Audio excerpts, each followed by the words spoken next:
महाराष्ट्र में लोकसभा की 48 सीटों पर सीट शेयरिंग फॉर्मूला तय करने के लिए शरद पवार और उद्धव ठाकरे के बीच करीब 1 घंटे तक बैठक। बावजूद इसके कोई बात नहीं बनी और पार्टियों के बीच खटपट बरकरार।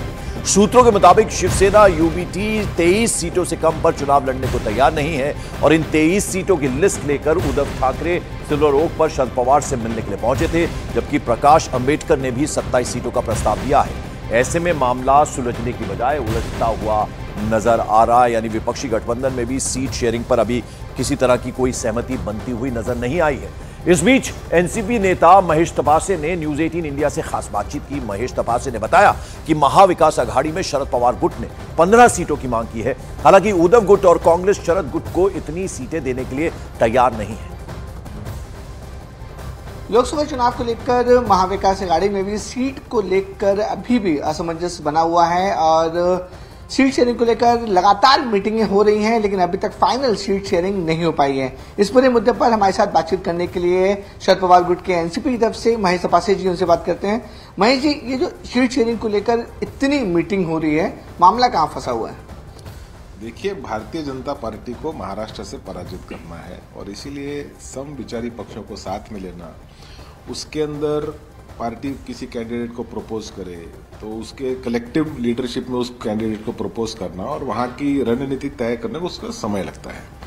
एक तरफ भारतीय जनता पार्टी है जिसने देश के 195 लोगों की लिस्ट उन्होंने अपनी डिक्लेयर की, उसमें से एक आदमी ने 48 घंटे में अपना पीछे ले लिया।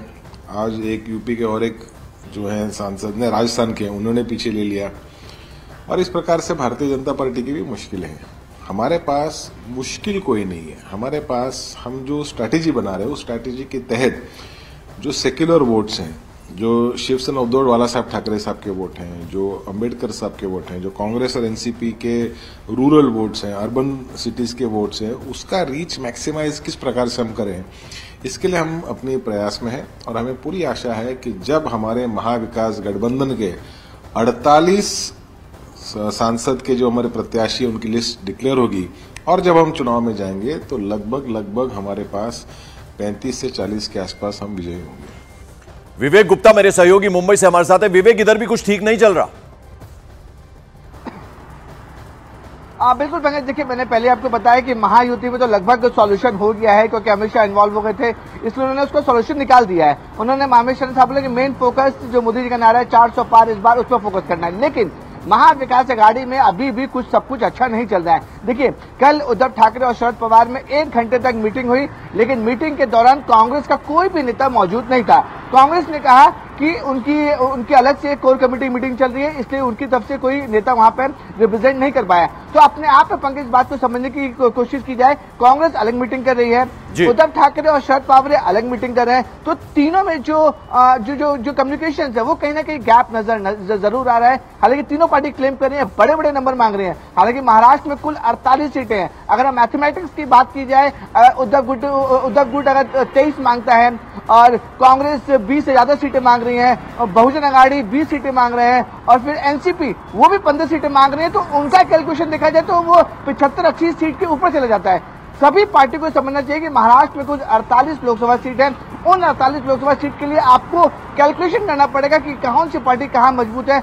इसको लेकर मंथन चल रहा है। देखिए, अब कुछ ही समय में ये इलेक्शन कमीशन जो पीसी करेगा तो कोड ऑफ कंडक्ट लग जाएगा, लेकिन अभी तक महाविकास अघाड़ी में यह तय नहीं हो पा रहा है कि कांग्रेस कितने पे लड़ेगी, उद्धव ठाकरे गुट कितने पे लड़ेगा, एनसीपी शरद पवार गुट कितने पे लड़ेगा, बहुजन अघाड़ी जो प्रकाश अंबेडकर की पार्टी है वो कितने पे लड़ेगी। तो चारों पार्टियों में अपने आप में इतनी खटपट चल रही है कि आपस में तय नहीं कर पा रहे हैं कि कितनी जगह कौन लड़ेगा। लेकिन महाविकास अघाड़ी के नेता कैमरे पे दावा कर रहे हैं कि बहुत जल्द सीट का सॉल्यूशन निकल जाएगा, बड़ी प्रेस कॉन्फ्रेंस होगी, सारे नेता मौजूद होंगे और 1 से 2 दिन में सब कुछ क्लियर हो जाएगा।